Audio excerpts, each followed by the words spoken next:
നിവിൻ പോളി ചിത്രം സർവമായ വൻ വിജയത്തിലേക്ക് കുതിക്കുന്നു.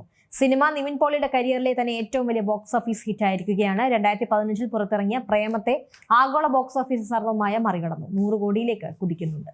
ബോക്സ് ഓഫീസിൽ നിവിൻ പോളിയുടെ മായ 2026 തൂക്കി സർവമായ. തമാശ, വൈകാരികത, കുടുംബ ബന്ധങ്ങൾ, പ്രണയം, ആക്ഷൻ, അങ്ങനെ ആരാധകർ പ്രതീക്ഷിക്കുന്നതെല്ലാം ഈ നിവിൻ പോളി ചിത്രത്തിൽ ചിട്ടയായി അടുക്കി വെച്ചിരിക്കുന്ന ഒരു പാക്കേജ് തന്നെയാണ് സർവമായ. അഖിൽ സത്യൻ തിരക്കഥയെഴുതി സംവിധാനം ചെയ്തിരിക്കുന്ന ഈ ചിത്രം ഇപ്പോൾ ബോക്സ് ഓഫീസിൽ മിന്നുന്ന പ്രകടനമാണ് കാഴ്ചവെക്കുന്നത്. നിവിൻ പോളിയുടെ വമ്പൻ തിരിച്ചുവരവ് തന്നെയാണ് ഈ ചിത്രം, അതിന് യാതൊരു സംശയവുമില്ല. പാച്ചുവും അത്ഭുതം വിളക്കുമെന്ന ആദ്യ ചിത്രത്തിന് ശേഷം തീർത്തും വ്യത്യസ്തമായ, തികച്ചും റീഫ്രഷിംഗ് ആയ ഒരു കഥാന്തരീക്ഷത്തിലേക്കാണ് ഈ ചിത്രം നമ്മളെ കൊണ്ടുപോകുന്നത്. ഒരു ആസ്വാദന രസച്ചരട് മുറിയാതെ കൊണ്ടുപോകുന്നതിൽ അഖിൽ സത്യൻ വിജയിച്ചിട്ടുണ്ട്. നമുക്കറിയാം, ഹൊറർ എന്ന് കേൾക്കുമ്പോൾ പൊതുവെ മലയാളികളുടെ മനസ്സിലേക്ക് വരുന്ന പ്രേതകഥയല്ല ഈ ചിത്രത്തിലുള്ളത്.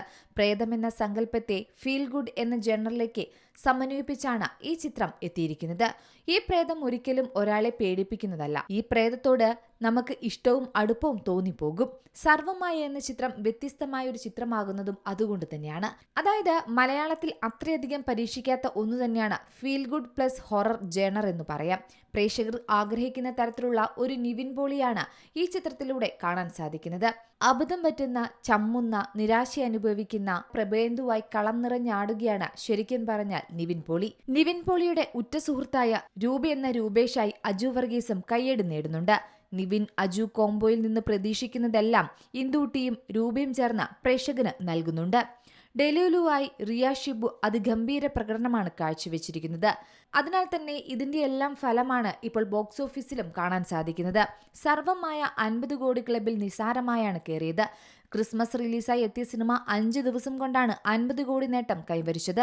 ഒരിടവേളയ്ക്ക് ശേഷം ഈ നേട്ടം കൈവരിക്കുന്ന നിവിൻ പോളി ചിത്രം കൂടിയാണിത്. ഇതിനു മുമ്പ് 2019 പുറത്തിറങ്ങിയ ലവ് ആക്ഷൻ ഡ്രാമയാണ് 50 കോടിയിലെത്തിയ നിവിൻ ചിത്രം. നിവിൻ പോളി ചിത്രം സർവമായ എന്നാൽ 50 കോടിയിലും നിൽക്കില്ല. വൻ വിജയത്തിലേക്കാണ് യാത്ര. നിവിൻ പോളിയുടെ കരിയറിലെ ഏറ്റവും വലിയ ബോക്സ് ഓഫീസ് ഹിറ്റായിരിക്കുകയാണ് ഈ ചിത്രം. 2015 പുറത്തിറങ്ങിയ പ്രേമത്തെ ആഗോള ബോക്സ് ഓഫീസിൽ സർവമായ മറികടന്നു. 72 കോടിയാണ് പ്രേമത്തിന്റെ ആഗോള കളക്ഷൻ. റിലീസ് ചെയ്ത് 8 ദിവസം കൊണ്ട് സർവമായ 75 കോടിക്ക് മുകളിലാണ് എത്തിയിരിക്കുന്നത്. കേരള ബോക്സ് ഓഫീസിൽ നിന്ന് മാത്രമായി 50 കോടി എന്ന നേട്ടവും സർവമായ സ്വന്തമാക്കിയിട്ടുണ്ട്. ഇതോടെ മമ്മൂട്ടിയുടെ ഏറ്റവും ഉയർന്ന ആഗോള ബോക്സ് ഓഫീസ് കളക്ഷൻ കളങ്കാവലിനെയും നിവിൻ പോളി ചിത്രം മറികടക്കും. നിവിൻ പോളിയുടെ ആദ്യ 100 കോടി ചിത്രമായിരിക്കും സർവമായ എന്ന് ഉറപ്പിക്കാം. ഈ വാരാന്ത്യം ചിത്രത്തിനെ സംബന്ധിച്ചിടത്തോളം നിർണായകമാണ്. Entertainment desk, Zee Malayalam news. ഏറ്റവും പുതിയ വാർത്തകളും വിശേഷങ്ങളും വിരൽ തുമ്പിലറിയാൻ സീ മലയാളം ന്യൂസ് എല്ലാ ഡിജിറ്റൽ പ്ലാറ്റ്ഫോമുകളിലും ലഭ്യം.